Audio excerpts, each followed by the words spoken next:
We are crossing live to Absrod Oval, where the Scodfather will speak to the press. I heard that he is in a grumpy mood.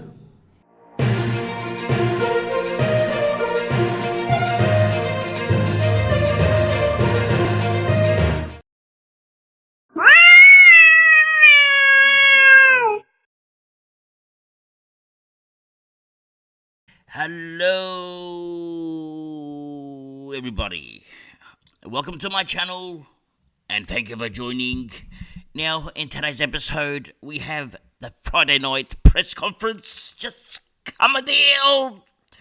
Now, we had a few players in here. We had a few spuds that didn't turn up again. We had a few potential gun rookies that unfortunately, I jinxed one of them. I'm sorry. And let's see what happened. Let's start first with Geelong.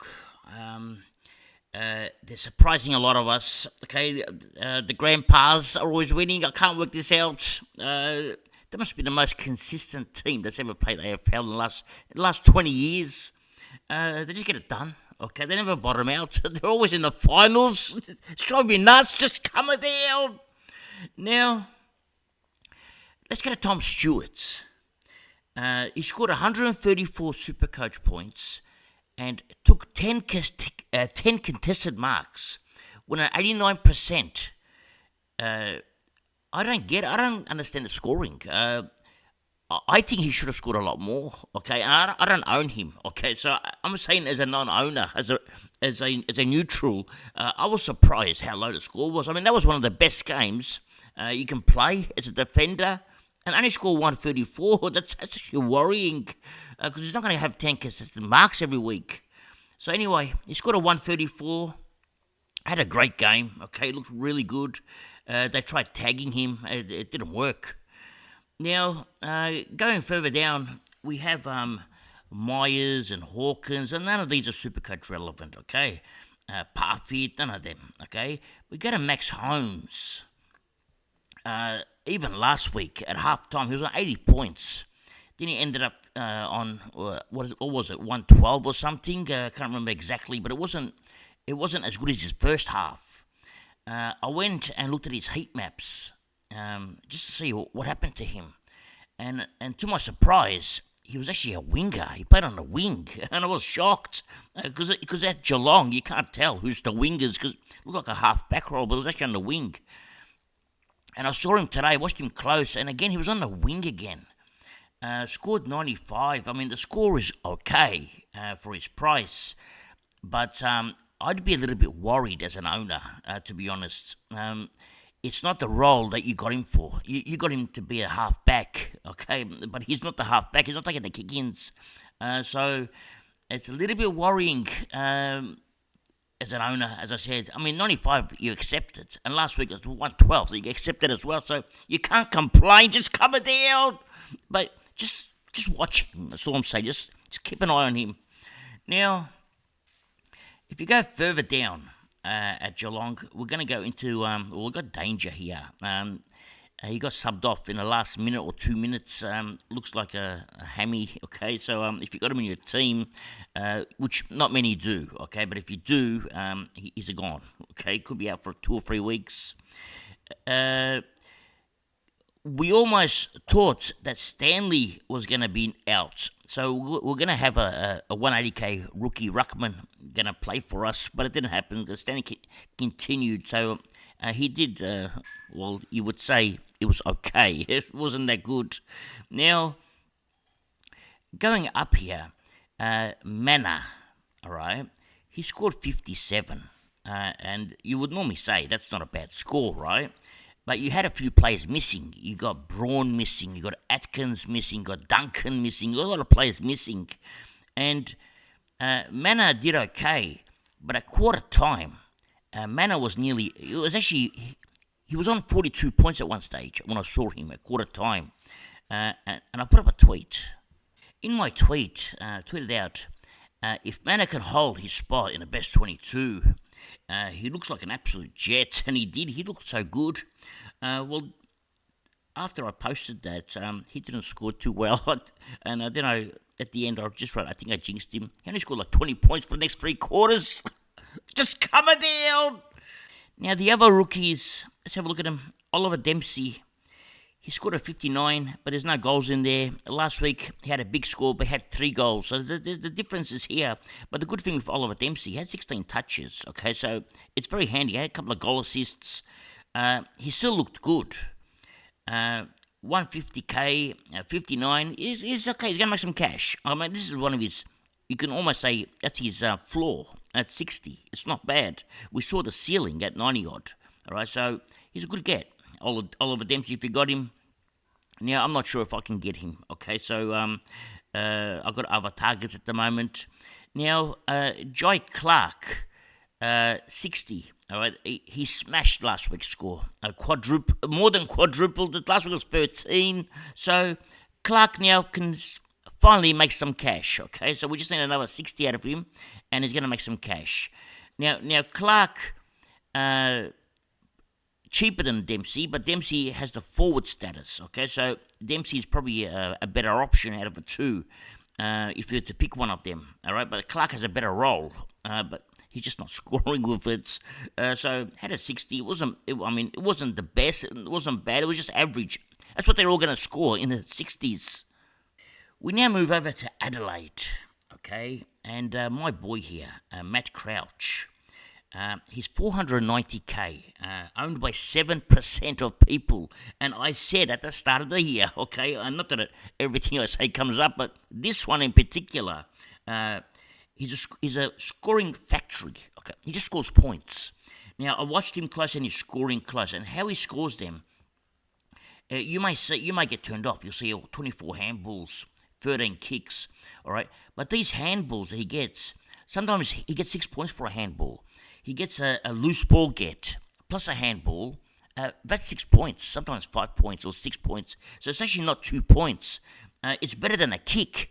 And because he's handballing, he's 89% disposal efficiency because he's a very good handballer. Okay, so he doesn't miss a target when he handballs, and he's very strong on the hips. So he's sort of he could hold a tackle and then handball and then feed off to another player. So he's very impressive. And in this game, only 2 tackles. So plenty of room for improvement. Last week it was 5 tackles or so. So you can add another 12 points to that. So there is room for improvement. I'd almost say at his price, if you miss out on him, it's a big loss. Okay, he's almost a must-have. And time on ground, only 74%. Okay, so it's not like he's like Laird. Laird is very similar to Crouch. Gets the hard balls, contested possessions. I mean, Laird had 18, Crouch had 12. And you can see with the 18, Laird again, 18 handballs, Crouch 24 handballs. But these handballs are not just 2 points. They're a lot more because they're loose ball gets, they're hard ball gets, and you get points for these in Supercoach. So they're very handy. And Laird looks like that midfield role, he's got it. He doesn't have a forward role like he's going to have. So very impressive, both of them. Now, Riley O'Brien, 116. It's a good score. But with Riley O'Brien, you're going to have a few bad scores, okay? He was up against Reece Stanley, and he was up against, where's the other boy, okay? He didn't have much competition. He was even taking marathon runs, up against De Koning at some stages. Not De Koning. Where's the other one? Where's the boy? I can't see him here. Where'd he go? Blickhafs. Okay, there he is, Blickhafs. See, Blickhafs had a good game. 15 hitouts. 18 hitouts to Stanley, but 47 hitouts to O'Brien. So it's a massive difference there. Now, Dawson. Okay, a lot of people, a lot of my friends have Dawson, and they're worried. Okay, he's letting you down. I understand. Okay, he's letting you down big time. He's nearly there. All right. He scored 96. It's not far off. It's not ideal, okay? He's 650k. I mean, you can get 490k for Crouch, scoring 128, and Dawson 650k, scoring 96. So you're not happy. I understand. Just calm it down. Okay, we understand. But he scored 131 fantasy points, okay? He's getting the ball. 18 kicks, 8 handballs. He spent the second quarter probably about 10 minutes on the bench. Okay, he looked injured, but he wasn't. He had 12 tackles. His problem is here: 61% disposal efficiency. That's the problem right now with Dawson. Even last week, he scored an 80 odd. Again, the disposal efficiency was low. This is not normal for Dawson. Dawson is very high with disposal efficiency. So, if you want to trade him out, I don't recommend it. Okay, you brought him in for a reason, and these are pretty much his 2 worst games. I can't see him going at this rate, especially when he gets that much ball. And he's got 2 players here, Crouch and Laird. Just feed him, okay? And both of them are good handballers, so he's got a good role, okay? So there's no problem with the role. It's just that he's not kicking it properly right now. He's missing targets. Plus, dropping a few marks. He got the clangers for the few marks he's dropped. So Dawson, don't be too concerned, all right? He's just let you down at 2 weeks. He'll be okay. He'll come back. Now, going further down, you look at players like Rankin and Rochelle. Some people will have picked them in their forward lines. I don't think they're the right ones, okay? And they're pretty awkward prices, and they're both passes to me, okay? If you've got them, I would actually get rid of them, okay? They're not ideal, okay? Especially Rochelle, not ideal, all right? Now, going further down, okay, looking for rookies now, and well, there aren't many, all right, but there's a player here, Sam Berry, owned by a lot of people, and he scored 52 Supercoach points, nearly as bad. He probably did better than my spud yesterday, okay, but it's time to let him go, all right? He got subbed out, and if he got subbed out, it means that he's going to be a sub risk to start as well, because the player that he got subbed out to, McHenry, he went nuts. 71 fantasy points in a quarter. Okay, 37 Supercoach points. McHenry had it on a string. 11 touches. So I'm not sure about Sam Berry, to be honest. I think it's time to let him go. Now, going back to the game, we go to Chris Burgess. Now, Burgess kicked 2 goals, 1. That should have been 3 goals. He missed one from like 10 metres out. So, scored a 54. It's okay. Last week he didn't score much. He's going to be a slow burn, okay? You don't expect too much from him. I didn't see him do much, not much ruck action either, so only 1 hit out, so hardly any ruck action. Taylor Walker had 4. Yeah, I don't think Burgess is going to be a massive cash cow, unless he has a big game. Now, going into my team, I'm not sure what I want to do, okay? I'm not sure if I want to vice-captain Gawn tomorrow, if I want to vice-captain Sarong, or if I want to vice-captain Ryan. I've got the option. Actually, what time they're playing? Yeah, well, Freya's got the first game, then Melbourne's got the next game. So I'm thinking Ryan. It's at Marvel Stadium, perfect conditions for him. Could go nuts. I'm liking Sarong against North Melbourne. I'm also liking Gawn against Hawthorn. Hawthorn have a depleted defence. If he runs into the forward line, he's going to just clunk the marks and go nuts. Kick a few goals maybe. So I can't make up my mind who I want as a vice captain. Now, if the vice captain fails, okay, and I have to go for a captain, I think I'm going to go with Tom Green. I should go to Bont with English in the ruck against nobody, okay, because Gold Coast lost their ruckman, and so English should go nuts, and it should benefit Bont. The problem I have is Bont's up against players like Rowell and Took, and Rowell is an animal, okay, so they're probably going to catch him, so I'm a bit scared to go Bont, so I'm probably going to go Green as the captain if one of my vice-captains fail, but I can't see any of my vice-captains failing this week. Ryan, I'm predicting should go 130, okay, Sarong the same, and Gawn could even go more, so I'm probably going to go Gawn as the vice-captain. Now, going on to some of the matchups, okay, who we're playing against this week. We've got Scodfather Cup 1. We've got 4 goals Dusty. We've got Graham playing against us. It's going to be a close game. Projections are very similar. Then in Scodfather Cup 2, we've got Alabama Hot Pocket just coming down. Another close game. Okay, we've got all the close ones. Then in the Scodfather Legends, we're playing as George. Okay, we're in trouble. He's hit the lead. So, another close game there.